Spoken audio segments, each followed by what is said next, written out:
না বাচ্চাকে বুকের দুধ পান করালে কি ওযু ভঙ্গ হবে? ইফতারের নির্দিষ্ট কোনো দোয়া আছে কিনা, না মেয়েরা নূপুর পড়তে পারবে কিনা? হ্যাঁ, গোসল করার সময় আমাদের শরীরে কতটুকু কাপড় রাখতে হবে? বাবা মায়ের পাপের কারণে কি সন্তান কোনো সমস্যা হয়? স্বামী যদি রেগে গিয়ে একসাথে 3 তালাক দিয়ে দেয়, সেক্ষেত্রে করণীয় কি?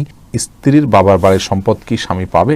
আপনজনের সাথে কথা বলার সময় তারা খারাপ ব্যবহার করলে আমি কিভাবে সবর করব? নামাজের ভিতরে কান্না আসলে কি কিছু হবে? হায়াত বৃদ্ধির জন্য কোনো দোয়া আছে কিনা? ঋণ থেকে বাঁচার কোনো আমল আছে কি না? মহিলা হায়েজ অবস্থায় কি কি ইবাদত করতে পারবে? কোনো মেয়ে বিগত বছরের মাসিকের কারণে 50টার মতো কাজা রোজা থাকলে সেগুলো আদায়ের সাথে সাথে কি কাফারা দিতে হবে? গন্ধযুক্ত লোশন বা স্নো ব্যবহার করা যাবে কিনা? স্বামীকে খুশি করার জন্য কপালে টিপ পরা যাবে কিনা? টয়লেটে বসে মেসওয়াক করা যাবে কিনা? এবার চলে আসছি প্রশ্ন উত্তরে সরাসরি। রফিকুল ইসলাম জানতে চেয়েছেন, বাচ্চাকে বুকের দুধ পান করালে কি ওযু ভঙ্গ হবে? না, ওযু ভঙ্গ হবে না। ওযু ভঙ্গের কারণের ভিতরে বুকের দুধ পান করানো নাই। সিনথিয়া জানতেছেন, মেয়েরা কি বাসায় টাকনুর উপরে পাজামা পড়তে পারবে কিনা? পারবে। ফাতেমাতুজ জোহরা যদি পরপুরুষ না থাকে, অন্য কেউ না দেখেন। ফারিহা তাসনিম জানতেছেন, ইফতারের নির্দিষ্ট কোনো দোয়া আছে কিনা? না, ইফতারের জন্য নির্দিষ্ট দোয়া নেই, তবে ইফতারের পরে জাহাবাজ জমা আবতাল্লাতুল উরুক ওয়া সাবাতুল আজর ইনশাআল্লাহ এই দোয়া পড়া সুন্নাত। শিউলি মারিয়াম আপনি জানতে চেয়েছেন, ওযু ছাড়া সকাল সন্ধ্যার দোয়া পড়া যাবে কিনা? হ্যাঁ বোন, অবশ্যই পড়া যাবে। সকাল সন্ধ্যার দোয়া পড়ার জন্য ওযুর প্রয়োজন নাই। জিকির, তাসবিহ, আপনার দুরুদ, এগুলোর জন্য ওযুর প্রয়োজন নাই। তৌহিদুল হাসান জানতে চেয়েছেন, চুল কেটে গোসল না করলে নামাজ পড়া যাবে কিনা যদি শ্যাম্পু করা থাকে? চুল কেটে গোসল না করলে নামাজ পড়া যাবে কিনা? যাবে। চুল কেটে আপনি গোসল না করে নামাজ পড়তে পারেন। চুল কাটলে যে আপনার গোসল ফরজ হবে, ব্যাপারটা সেরকম না। নাসরিন সুলতানা জানতে চেয়েছেন, মেয়েরা নূপুর পড়তে পারবে কিনা? হ্যাঁ, পারবে। পরে বাহিরে যাবে না, তবে বাসার বাড়িতে পড়তে পারবে, অসুবিধা নেই। এবং মহিলা সাহাবীরা অনেকে পড়েছেন, বিভিন্ন হাদিস দ্বারা এটা প্রমাণিত আছে। ফাতেমাতুজ জোহরা জানতে চেয়েছেন, হায়াত বৃদ্ধির জন্য কোনো দোয়া আছে কিনা? বিশেষ কোনো দোয়া নাই, তবে আত্মীয়তার সম্পর্ক রক্ষা করলে হায়াত বৃদ্ধি হয়। আরও বেশ কিছু আমল আছে হায়াত বৃদ্ধির জন্য, সেগুলো করবেন ইনশাআল্লাহ। আমি জানতে চাচ্ছি, স্ত্রীর বাবার বাড়ির সম্পদ কি স্বামী পাবে? না, স্ত্রীর বাবার বাড়ির সম্পদে স্বামীর কোনো হক নাই, স্ত্রী নিজে পাবেন মেয়ে হিসাবে। এমডি আকরামুল হাসান মাসুম, কোনো আত্মীয় যদি জুলুমকারী হয় তার সাথে সম্পর্ক রাখা যাবে কিনা? আপনি যদি তার জুলুমকে সহ্য করে সম্পর্ক রাখতে পারেন, আল্লাহ তাআলার কাছে আপনি উত্তম বিনিময় পাবেন। আর যদি রাখতে গেলে আরো বেশি ক্ষতিগ্রস্ত হন, তাহলে সম্পর্ক রাখবেন না, আপনি এই জন্য আল্লাহর কাছে গুনাহগার হবেন না। কামরুজ্জামান রাজু জানতেছেন, শাবান মাসে রোজার ফজিলত কি? শাবান মাসে রোজার ফজিলত অনেক। নবী সাল্লাল্লাহু আলাইহি ওয়াসাল্লাম নিজে এই মাসে বেশি রোজা রাখতেন। রমজান রোজার জন্য রিহার্সেল হয়, এই মাসে বান্দার আমল আল্লাহ তাআলার কাছে পেশ করা হয়। এসব কারণে এই মাসে রোজা রাখা উত্তম এবং সওয়াবের কাজ। পেয়া পৈতন এআইডি থেকে প্রশ্ন করেছেন, মেয়েদের নামাজের আগে কি একামত দিতে হবে? না, শুধু মেয়েরা যদি নামাজ পড়ে না, একামত দেওয়ার দরকার নাই। ইশরাত জাহান নিশাত আপনি জানতেছেন, মহিলারা কি তারাবির সময় বাসায় ইমামতি করতে পারবে? নিজেরা নামাজ পড়বে এবং তারা ইমামতি করবে না, তাদের জন্য সুন্নাহ সম্মত না, যার যার মতো করবেন, এটাই হলো সুন্নাহ সম্মত। মোহাম্মদ আব্দুর রহিম জানতে চেয়েছেন, স্ত্রী যদি অযথা সবসময় পরিবারের সকল সদস্যদের সাথে খারাপ আচরণ করে, তাহলে ইসলাম কি করতে বলে? স্ত্রীকে বোঝাতে হবে, যতভাবে বোঝানো যায়, প্রেসার দেওয়া যায়, চাপ প্রয়োগ করে তাকে যদি লাইনে আনা যায় তো ভালো। আর যদি কোনোভাবে না করা যায়, সেক্ষেত্রে তার আত্মীয় স্বজনের সাথে নিয়ে বসতে হবে, তৃতীয় পক্ষের সাথে বসতে হবে। সেটাও না করা গেলে করবেন, আর না করতে পারলে যদি তালাকের সিদ্ধান্ত নেন, সেক্ষেত্রে পরামর্শ করে আমাদের সাথে কীভাবে সুন্নাহসম্মত হয় সেভাবে ব্যবস্থা নেবেন। লাকি আক্তার জানতেছেন, গন্ধযুক্ত লোশন বা স্নো ব্যবহার করা যাবে কিনা? ব্যবহার করা যাবে কিনা? হ্যাঁ, করা যাবে, কোনো অসুবিধা নেই, তবে এটা করে বাহিরে যাবেন না মেয়েরা। খায়রুল ইসলাম জানতেছেন, টয়লেটে বসে মেসওয়াক করা যাবে কিনা? জায়েজ বলতে পারি, কিন্তু এটা মেসওয়াকের জায়গা না। আপনার টয়লেটে বসে মেসওয়াক করার চাইতে মেসওয়াকের জায়গা হলো যখন আপনি নামাজ দাঁড়াবেন, যখন আপনি ওযু করবেন, তখন এই জায়গাগুলো হলো মূলত জায়গা, মেসওয়াকের জায়গা। নুসরাত আন্নাবা আপনি জানতে চেয়েছেন, কোন মেয়ে বিগত বছরের মাসিকের কারণে 50টার মতো কাজা রোজা থাকলে সেগুলো আদায়ের সাথে সাথে কি কাফারা দিতে হবে? না, কাফারা দিতে হবে না, আপনি ওইগুলা কাজা আদায় করলেই হবে। আবিদা বিনতি আপনি জানতে চেয়েছেন, মহিলা হায়েজ অবস্থায় কি কি ইবাদত করতে পারবে? সব ইবাদত করতে পারবে, শুধু নামাজ পড়বে না, স্ত্রী সহবাস হবে না এবং তওয়াফ করতে পারবে না। আর দোয়া, বই পুস্তক পড়া, জিকির, আজকার সব করতে পারবে ইনশাআল্লাহ বিসমিল্লাহ। শাহনাজ নাজনীন জানতে চেয়েছেন, সন্তানের সুস্থতার জন্য কোনো দোয়া আছে কি না, দয়া করে বলবেন।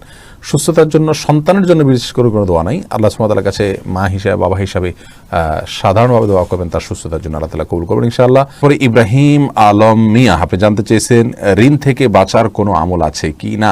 ঋণ থেকে বাঁচার জন্য কোনো আমল আমার জানা নাই, তবে ঋণ থেকে মুক্তির জন্য, অর্থাৎ ঋণ নিয়েছেন, ঋণ পরিশোধের জন্য বিভিন্ন দোয়া রয়েছে। তার ভিতরে একটি দোয়া হলো, আল্লাহুম্মা ইন্নী আউযু বিকা মিনাল হাম্মি ওয়াল হাযানি ওয়া আউযু বিকা মিনাল বুখলি ওয়াল জুবনি ওয়া আউযু বিকা মিন গালাবাতিদ দাইনি ওয়া কাহরির রিজাল। শেষের অংশটি হলো মুখ্য এখানে, অর্থাৎ ঋণের প্রাবল্য থেকে আল্লাহ আপনার কাছে আশ্রয় চাই। এই দোয়াটি সকাল সন্ধ্যা আপনি পাঠ করবেন, ইনশাআল্লাহ তারা ঋণ থেকে মুক্তি দান করবেন। আল্লাহুম্মা কফিনি বিহালালিকা আন হারামিকা ওয়া আগনিনি বিফদলিকা আম্মান সিওয়াকা, এটিও রয়েছে। আরও বিভিন্ন দোয়া রয়েছে। এ সম্পর্কে আমাদের পেজেই একটা দোয়া, একটা ভিডিও ক্লিপ রয়েছে, আপনি খুঁজে নিতে পারেন। ঋণ পরিশোধের দোয়া লিখে সার্চ করলে আশা করি পেয়ে যাবেন। আইফা খাতুন জানাচ্ছেন, বাবা মা যদি শিরক অবস্থায় মারা যায় তবে সন্তান নাকি তার জন্য দোয়া করতে পারবে না? নিশ্চিত যদি জানান শিরক অবস্থায় মারা যায় আল্লাহ মাফ করে তার জন্য দোয়া করতে পারবেন না, আল্লাহ তাআলা কোরআনে নিষেধ করেছেন। ফারিয়া ইসলাম চাইতি জানতে চাইছেন, স্বামীকে খুশি করার জন্য কপালে টিপ পরা যাবে কিনা? কপালে টিপ পরলে তার কাছে সুন্দর লাগে, বাসায় আপনি পড়লেন, সেটার জন্য করতে পারবেন, অসুবিধা নেই। এমনি শরীফ জানতে চাইছেন, তাহাজ্জুদ নামাজ আদায় করার সময় জোরে তেলাওয়াত করা যাবে কি না? তাহাজ্জুদের নামাজ আদায় করার সময় জোরে তেলাওয়াত করা যাবে রাতের বেলা, কোনো অসুবিধা নেই। জয় এই আইডি থেকে প্রশ্ন করেছেন, সুন্নতে খাতনা যদি কেউ কোনো কারণে না করে থাকে তাহলে তার বিধান কি? অনেক উলামা ইকরাম বলেন, আরবিয়ান স্কলাররা বলেন যে বড় হওয়ার পরেও সুন্নতে খাতনা করা যাবে এবং করতে হবে, তারা বলে থাকেন এটা। কিন্তু আমাদের উলামা ইকরাম বলেন যে যদি বাচ্চা বয়সে কেউ সুন্নতে খাতনা না করে তাহলে বড় হলে তার করতে হবে না। মামুন হোসেন জানতে চেয়েছেন, ওযুর পর নেভিয়া লোশন ব্যবহার করে নামাজ পড়া যাবে কিনা? হ্যাঁ, যাবে, কোনো অসুবিধা নেই। আরিফুল ইসলাম জানতে চেয়েছেন, নামাজের ভিতরে কান্না আসলে কি কিছু হবে? যদি আল্লাহর ভয়ে কান্না আসে কোনো অসুবিধা নেই। হাসান মুন্না জানতে চেয়েছেন, নখের মধ্যে ময়লা থাকলে কি নামাজ হবে? সাধারণ ময়লা থাকলে নামাজ হবে, কিন্তু এটা মুসলমানের চরিত্র নয়। ময়লা পরিষ্কার করাই হলো মুসলমানের জন্য উচিত এবং কর্তব্য।